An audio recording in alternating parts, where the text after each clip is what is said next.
मैं एपी विश्वकर्मा स्वागत करता हूं आपको अपने YouTube मंच पर।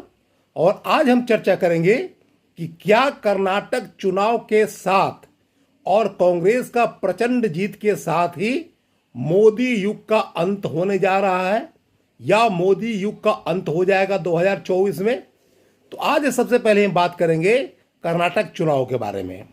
तो कर्नाटक चुनाव में जो है कांग्रेस 135 सीटों लेकर के एक प्रचंड बहुमत के साथ बीजेपी को मात दी है, करारी शिकस्त दी है।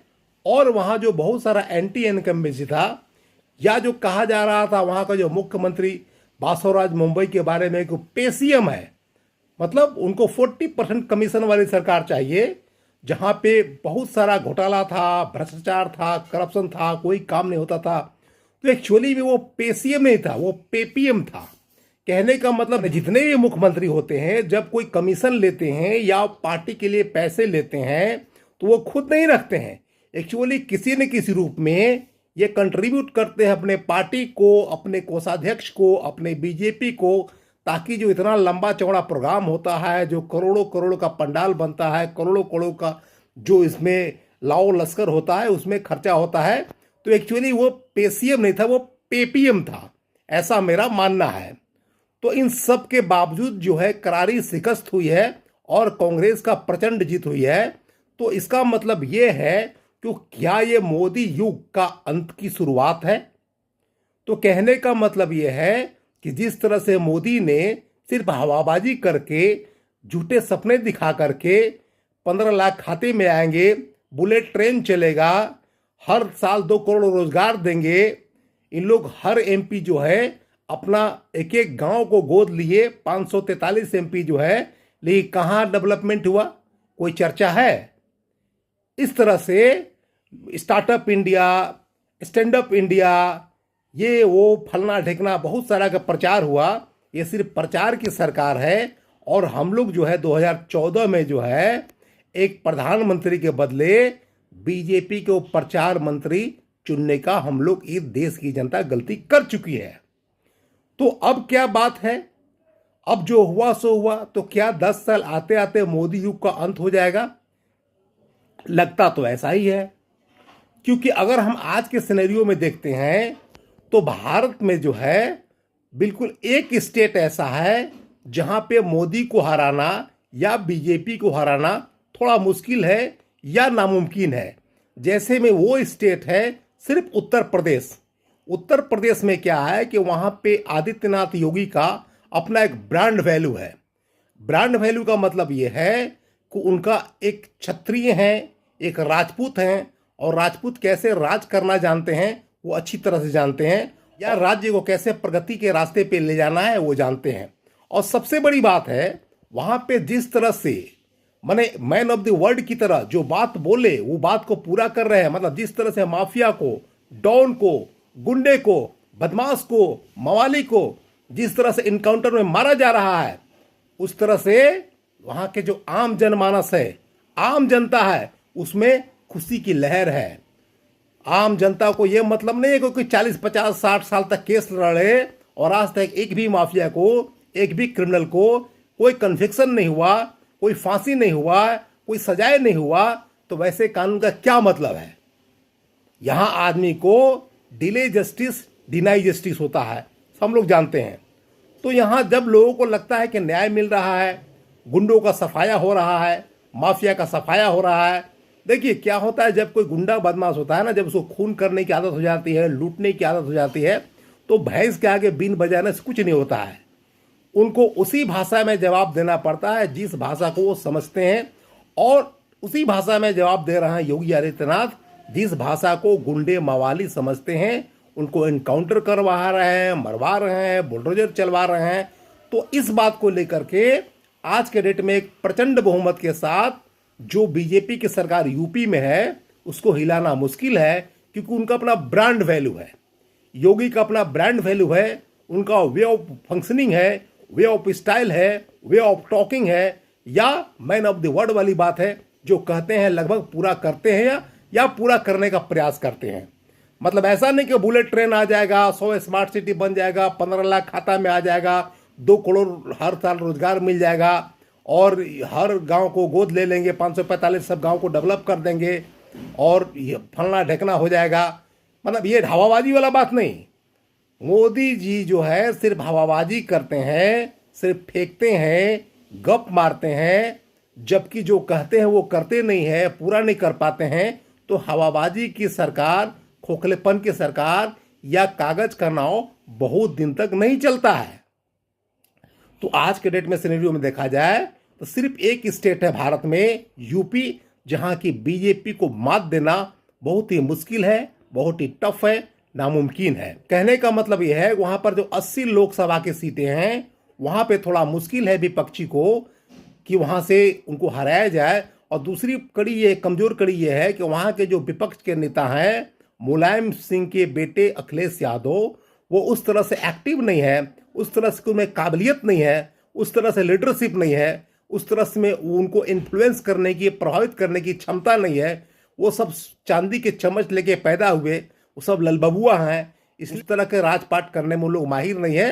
वो सब संघर्ष करने वाले नेता नहीं है, वो सब ललबबुआ हैं। मुलायम सिंह यादव के समय में वो सीएम बन गए तो बन गए, अपने बल पर उनके लिए मुश्किल है। वो संघर्ष वाले नेता नहीं है, उनको बोलने का तौर तरीका भी अच्छा नहीं है, उनका फंक्शनिंग भी अच्छा नहीं है, किसी को कुछ भी बोल देते हैं। या सबसे बड़ी बात, उनको जनता को प्रभावित करने का तरीका पता नहीं है। तो ये भी विपक्ष की कमजोर कड़ी है। ये समझिए कि जीवन दान देता है, अभय दान देता है वहाँ पे बीजेपी को। मतलब वहाँ पे जो योगी जी हैं उनको हराना मुश्किल है। अभी योगी जी के पास जो है 2019 में करीब 62 सीट्स है और 2 उनका मैंने सहयोगी का है और अपना दल का है, मैंने 64 पे उन लोग हैं। तो इससे वो ज़्यादा जाएंगे, 5-10 सीट बढ़ेगा, वो कम नहीं होगा। अब बात करते हैं दूसरे स्टेट की। तो हिंदुस्तान के जितने सारे स्टेट हैं, हर स्टेट में मोदी जी को हराया जा सकता है, क्योंकि इनकी नीतियों से, इनके लंबे लंबे गप से, इनके बोरिंग भाषण से, इनके बोरिंग मन की बात से देश की जनता काफ़ी नाखुश है और इनको हटाने के लिए मन बना चुकी है। आदमी को अपना ग्राउंड लेवल की बात चाहिए, रोजी रोजगार चाहिए। हर आदमी महंगाई से त्रस्त है, बेरोजगारी से त्रस्त है, भुखमरी से त्रस्त है। और यहाँ पे लंबा लंबा गप, लच्छेदार भाषण मारने से सिर्फ काम नहीं चलता या पेट नहीं भरता है। इन सारी बातों को लेकर के देश की आम जनता जो है वो मन बना चुकी है कि इस बार जो है बिल्कुल 2024 में देश को मोदी मुक्त, बीजेपी मुक्त और आरएसएस मुक्त कर दिया जाएगा, ऐसा मेरा मानना है। तो हम बात करते हैं ऐसे बहुत सारे स्टेट जहां पे यूपी के छोड़कर हिंदुस्तान के हर स्टेट में बीजेपी को आसानी से हराया जा सकता है। थोड़ा सा विपक्षी को जो है अपना तालमेल मिला के चलना पड़ेगा। और जिस गुजरात के जीत पर जो ये बहुत फूल रहे हैं, फुदक रहे हैं माने बीजेपी वाले, आप जान ले कि अगर पिछले साल गुजरात में अगर अरविंद केजरीवाल अगर नहीं टांग अड़ाते तो गुजरात में भी वो उतनी आसानी से नहीं जीत पाते जितना प्रचंड बहुमत के साथ जीत लिए हैं। तो वहां पे अरविंद केजरीवाल को श्रेय जाता है, जहां कांग्रेस को हराने का खुद 5 सीट जीते और उसको करीब करीब 70-80 सीट पे नुकसान कर दिए कांग्रेस को। तो due to only Arvind Kejriwal जो वो जीतने में सफल रहे। और अगर इस बार अगर कर्नाटक में जो है अरविंद केजरीवाल जब अपने आप को अलग कर लिए, जब साइड कर लिए, मोरल सपोर्ट दे दिए कांग्रेस को, तो देखिए क्या हाल हो गया बीजेपी का। तो लमसम विपक्षी को जो है तालमेल थोड़ा मिला के चलना पड़ेगा, थोड़ा अपना सेक्रीफाइस करना पड़ेगा और यहाँ पे अंडरस्टैंडिंग बनाना पड़ेगा। इस तरह से आप देखिएगा देश का हर स्टेट, दिल्ली में 7 लोकसभा में 7 पर बीजेपी काबिज है, वहां पे कम से कम 50% सीट पे हराया जा सकता है। इस तरह से आप महाराष्ट्र में देखिएगा तो 48 में 41 पर दोनों सहयोगी दल काबिज है, वहां पे उसको आराम से हराया जा सकता है। इस तरह से बिहार में देखिएगा तो जो पिछले बार जो है 17 पे 17 सीट जीती थी, मतलब ये बीजेपी, वहां भी इसको हराया जा सकता है। नीतीश कुमार जी हुआ, तेजस्वी यादव जी हुआ, कांग्रेस हुआ, सब मिलके इसको वहां भी 17 में से हाफ घटाया जा सकता है, 50% कम किया जा सकता है। और इस तरह से आप देखिएगा तो गुजरात में भी 26 में 26 सीट जीती थी 2019 में, वहां भी डेंट मारा जा सकता है, हराया जा सकता है कम से कम आधा सीट पर। इस तरह से कर्नाटक में 28 में 25 सीटों पर विजय प्राप्त हुई थी बीजेपी को, इस बार वो हाल नहीं रहेगा और वहाँ 25 को कम से कम इन लोग 12-13 पर उसको हार मिलेगी।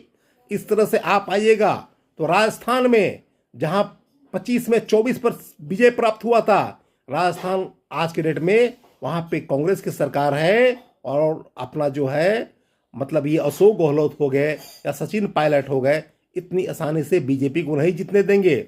ममता बनर्जी वेस्ट बंगाल में जो पिछली बार 18 सीट जीती थी, जिसमें 303 सीटों में 18 सीट का प्रचंड योगदान रहा, इस बार ममता बनर्जी उनको आई होप कि 0 पर आउट करेगी। इस तरह से देश के हर कोने में बीजेपी को आसानी से हराया जा सकता है। यहाँ सिर्फ विपक्ष को जो है थोड़ा तालमेल मिला के चलना पड़ेगा और 1:1 को फाइट करना पड़ेगा, अपने आपसी मतभेद को भुलाना पड़ेगा और विपक्ष को चाहिए कि अगर देश को बचाना है तो बीजेपी को हटाना होगा। बीजेपी भगाओ, मोदी हटाओ और देश बचाओ के नारा को मजबूत करना पड़ेगा। तो बीजेपी को जो है हर स्टेट में हराया जा सकता है। आप जान लीजिए, सिर्फ यूपी को छोड़ के, यूपी इसका एक्सेप्शन है, आज के डेट में यूपी में बीजेपी को हराना असंभव है, ये जान लीजिए। तो अगर आपको वीडियो अच्छा लगा तो आप लाइक करें, शेयर करें, चैनल को सब्सक्राइब करें। तो आज के वीडियो में इतना ही, मिलते हैं अगले वीडियो में। Thanks for watching this video.